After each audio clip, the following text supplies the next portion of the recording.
this before. We're going to have to say it again. Over and over again. Your parents are already telling you. When you go out, watch yourself and who you hang out with and don't drive too fast and all that kind of stuff. Over and over again. It becomes a broken record, doesn't it? In fact, you can tell them what they're going to say before you leave home. And so but the reason they say that is the next phrase. Look at the phrase. They say that it is a safeguard for you. They want you to be safe. That's why they say it. They just want you to be safe. They don't say it just to wear your ears out. They say it because they care about you.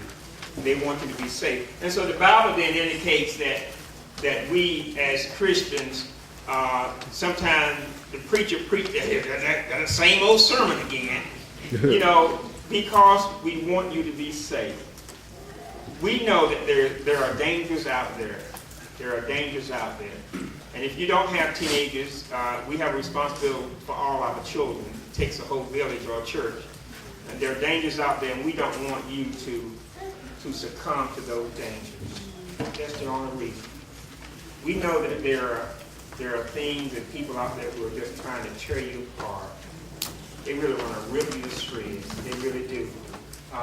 Emotionally, psychologically, sexually, physically.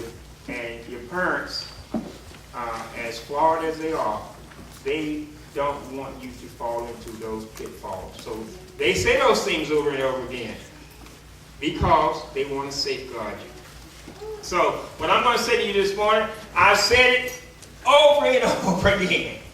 But here it comes again. Everybody say, here it comes again. Here it comes again. Goodness, Pastor, can you come up with something new? There is nothing new. What else can I say besides be safe? Be safe.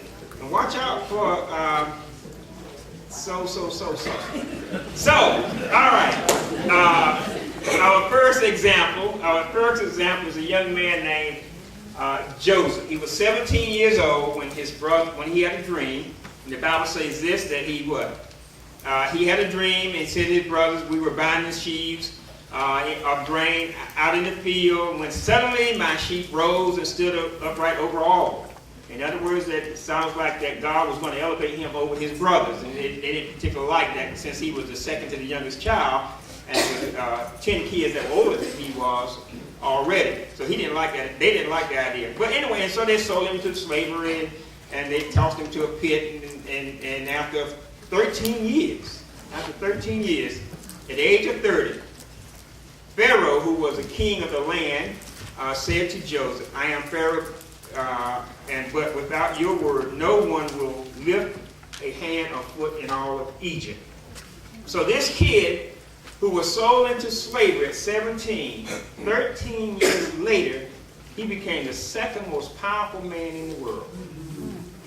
In fact, probably he was the most powerful man because Pharaoh depended on him. So from 13 years of age, from 17 years of age to 13 years later, he became the most powerful man in the world. Now, how did that happen? Well, one of the things when he was a slave, he was working for a guy, and I misused the word this morning, but I'll get it straight today. But the one where I said the wrong term, but he was working for a guy, and Joseph was 17, so he had what? He had a six pack, he was sort of booked. And he looked good. And he was a nice looking young man, and he was working with this guy who was sort of, he was in his 40s and he was sort of, big and, fluffy and all that.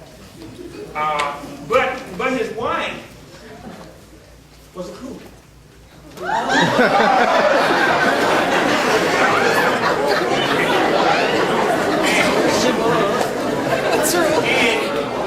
And I said this morning, a coyote, but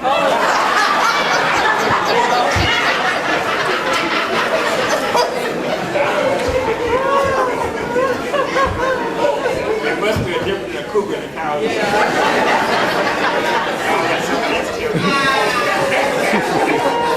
But anyway, so Joseph worked for this lady, and she wanted to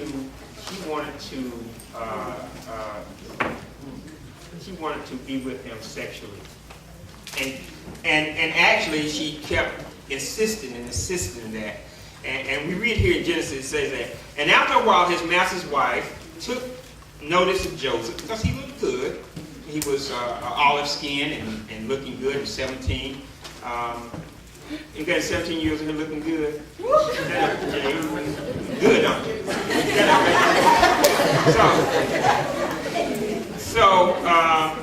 But he refused.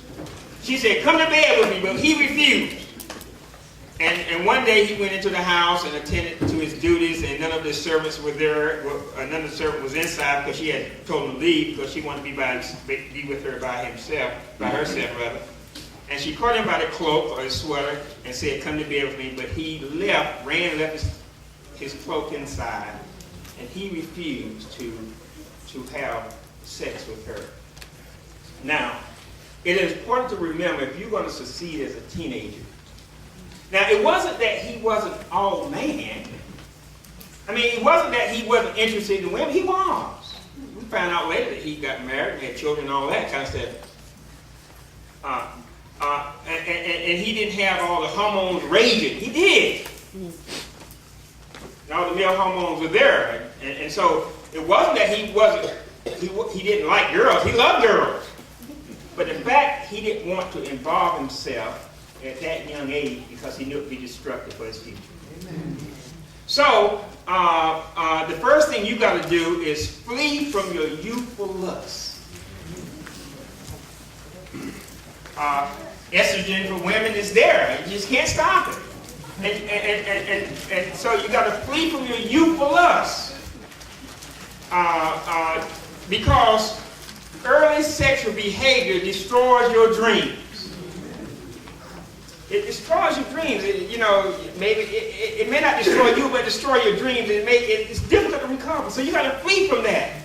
Now I know with all of the your hormones acting up, and then the world is over here is feeding you this stuff, and then magazines and videos and stuff like this. I was telling this morning about a kid told me one time at church. And I said, well, you got to control your hormones, son. And this was a few years ago. He said, but Pastor, but when I watch BET, you see those videos. I said, but you still got to control them. And so you got to control your youthful lust, because if you don't, that can destroy your dreams. Whether it be financially, you have to recover financially from raising a child, or supporting the child too early. A lot of people who have sexual relationships too early have problems in their later life. And so you can't give into your youthful lust. You have them. I know you have them. My goodness. The teenagers. And all the things that are mixing in your head. And then you want to explore anyway. You just naturally want to see what's out there. So you have them. But you got to flee from them. And the way you got to flee from, the Bible tells you a 4-letter word how you flee from your youthful lust. It's not easy. Now I didn't say it's not easy, but if you want to keep your dream. In fact, you don't want to have relationships. This is something that I saw. I don't understand teenagers these days sometimes. Adults rather, teenagers. This is something I saw in the newspaper Saturday. Dear Abby. How many of you know who that is? See, you don't even know. But this young lady said, I'm having boyfriend trouble. I am 13 years old.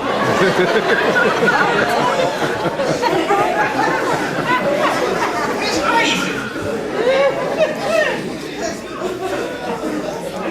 My boyfriend is leaving home and he won't be back for 3 years. Should I wait on him? Oh, no.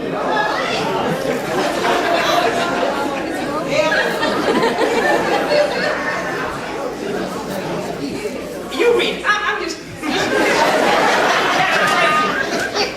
You don't need girlfriend or boyfriend trouble. Amen. Need to wait.